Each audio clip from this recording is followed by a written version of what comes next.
Here are 10 really big ones. If any of them happened today, ESPN and the NFL Network would be blowing a gasket.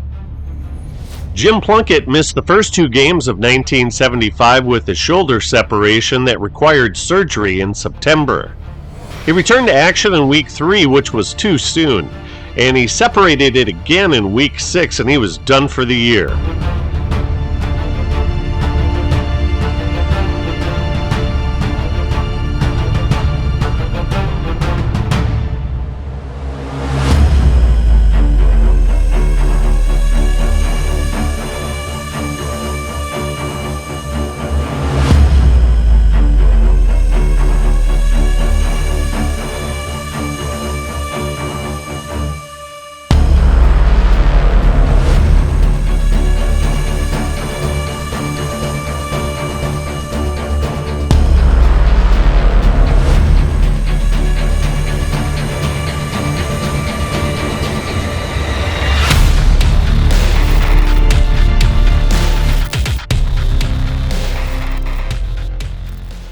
Plunkett won the Heisman Trophy in 1970, was second in the NFL Rookie of the Year voting, and then it was all downhill from him after that as a Patriot.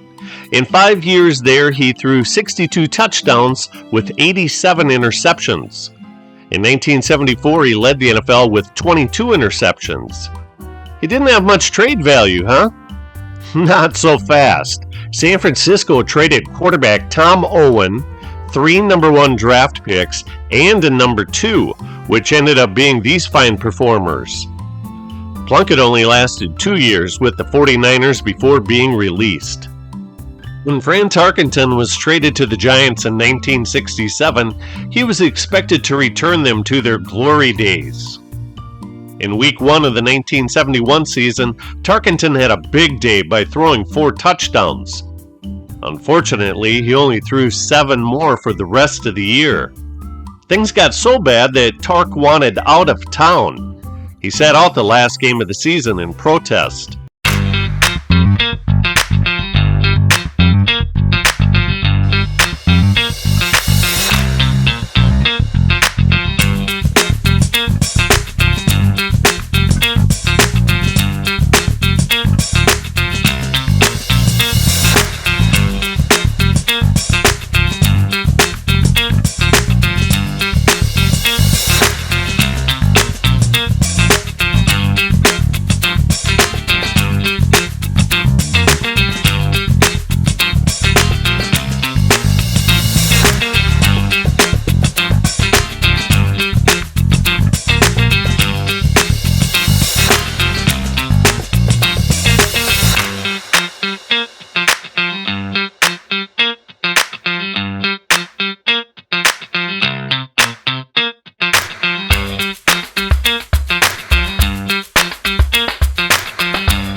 Tarkenton would be 32 years old heading into the 1972 season and having only thrown 11 touchdowns versus 21 interceptions and flopped as being the Giants' savior, only 33 wins against 36 losses over 5 years. Tarkenton wouldn't have appeared to have much trade value, right? Wrong. The Vikings desperately needed help at quarterback and sent packing quarterback Norm Snead, wide receiver Bob Grimm, running back Vince Clemens, a number 1 draft pick in 1972, and a number 2 pick in 1973. In the end, the Vikings were very glad they did. Oh, 5-time Pro Bowl linebacker Brad Van Pelt was one of the players selected with those draft picks. So the Giants didn't do too bad in exchanging one number 10 for another number 10.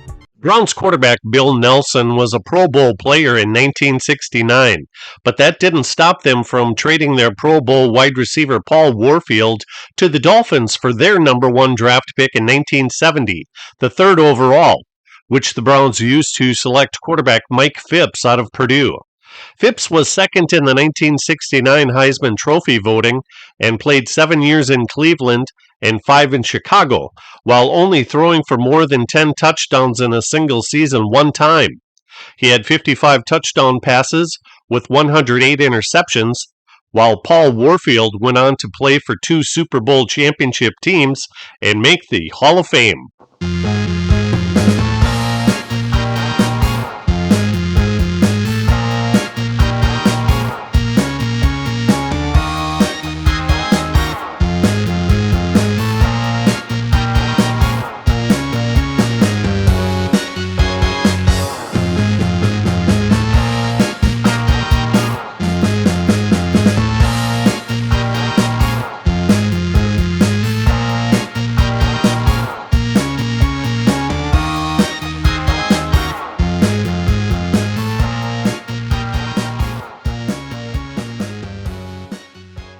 Joe Theisman was second in the 1970 Heisman Trophy vote in 1970, was drafted by the Dolphins in the 4th round in 1971, and spurned their contract offer to play 3 years for the CFL's Toronto Argonauts. He threw 40 touchdowns and 47 interceptions while rushing for 1,054 yards and a whopping 6.1 yards per carry. He left the CFL, and the Dolphins traded him to the Redskins for their first-round draft pick in 1976, who ended up being linebacker Larry Gordon from Arizona State. He had a fine career, but Theisman ended up being the 1983 NFL MVP and a Super Bowl champion.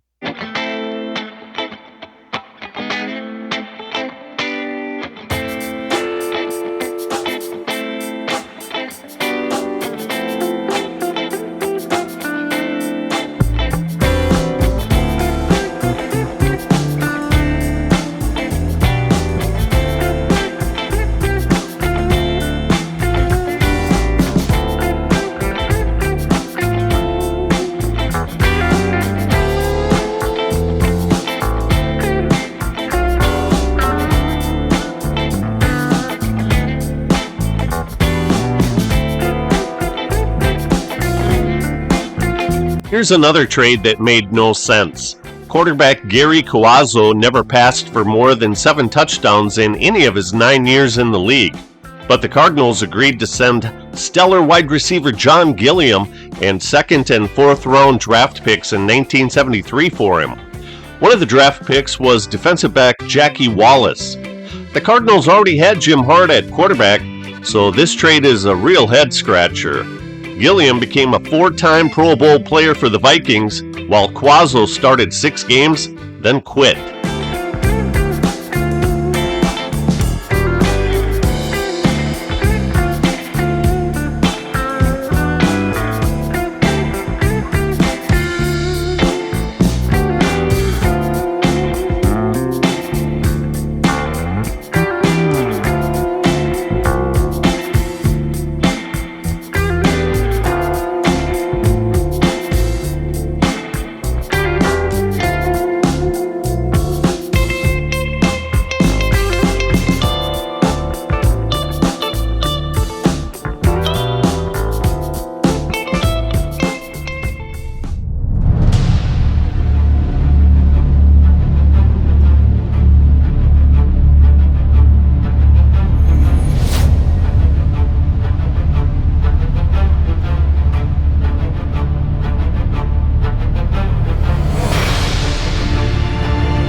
In 1972, Roman Gabriel was age 32, old at that time for a starting quarterback.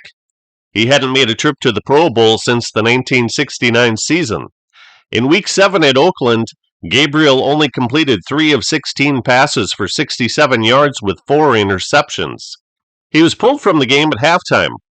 For the first time in 6 years, he threw more interceptions than touchdowns, 15-12. And he had the lowest quarterback rating since his 1963 season, which was his second. The Rams finished in third place with a 6-win, 7-loss, 1-tie record, and they found a taker for a quarterback who looked washed up.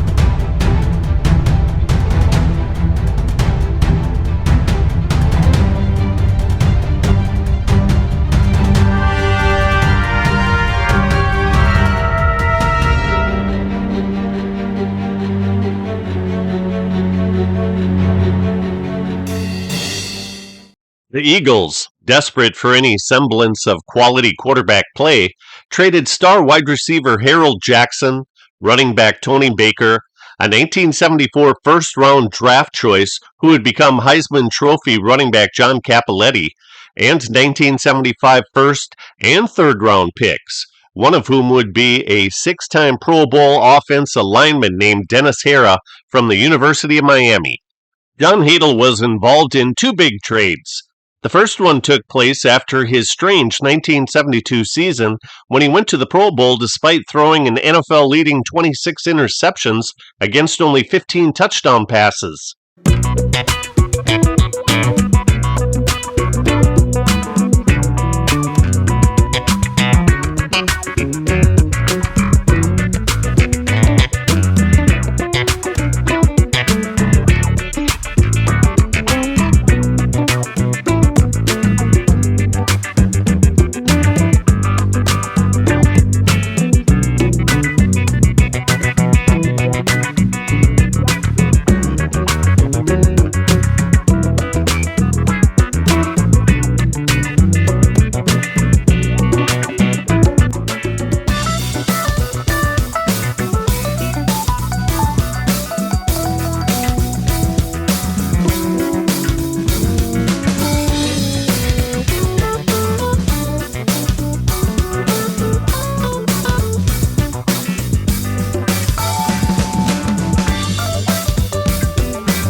Hadel was unable to lead the Chargers to a winning record since 1968, so he was sent packing up the coast to L.A. for defensive end Coy Bacon, who was a Pro Bowl player for the Rams in 1972, and running back Bob Thomas.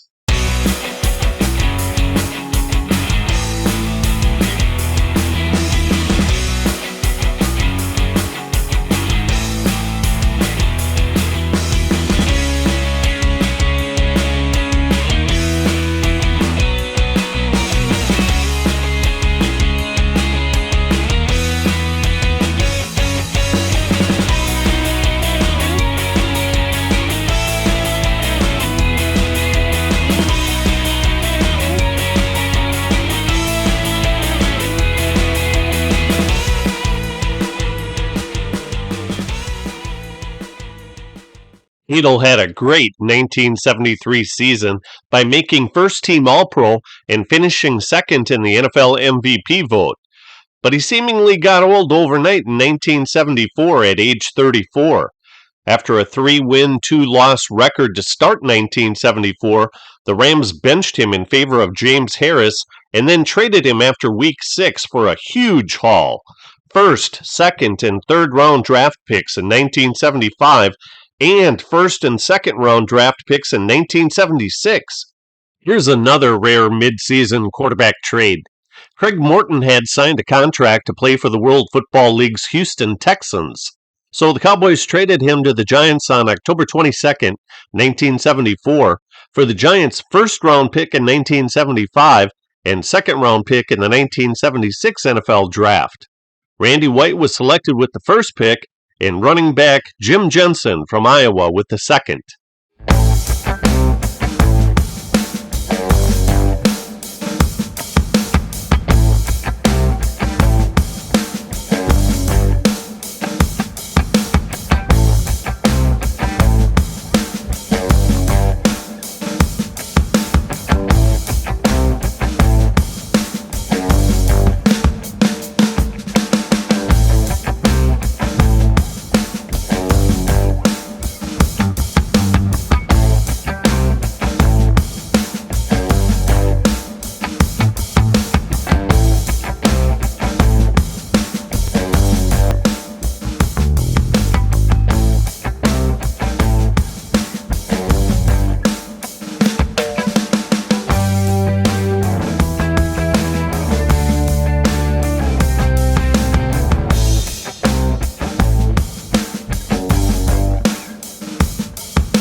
After the Giants started 1976 with 5 straight losses, Morton lost the Week 6 starting job to Norm Snead. After the Giants lost 27-0 to the Steelers, Morton regained his starting gig, but the Giants lost 2 more games to make it 9 in a row, and they finished with 3 wins and 11 losses. Just like Hadel, Morton was traded twice, this time on March 7, 1977, to the Broncos for quarterback Steve Ramsey and a 1978 fifth-round draft choice. Morton led Denver to the Super Bowl his first year there and finished second in the NFL MVP voting. Oilers quarterback Pete Beathard and defensive back Miller Farr were traded on March 1, 1970, to the Cardinals for quarterback Charlie Johnson and one of their defensive backs, Bob Atkins, in a rather unique trade. Pete Beathard had a career year in 1969, which isn't saying much because although he threw for a career-best 10 touchdowns, he also threw for a career-high 21 interceptions. His 2,455 passing yards, however, was third best in the AFL, which is impressive considering that he only started 10 games.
Charlie Johnson threw for 6 touchdowns and 374 yards against the Saints in a 1969 game, and the Cardinals still lost, 51-42.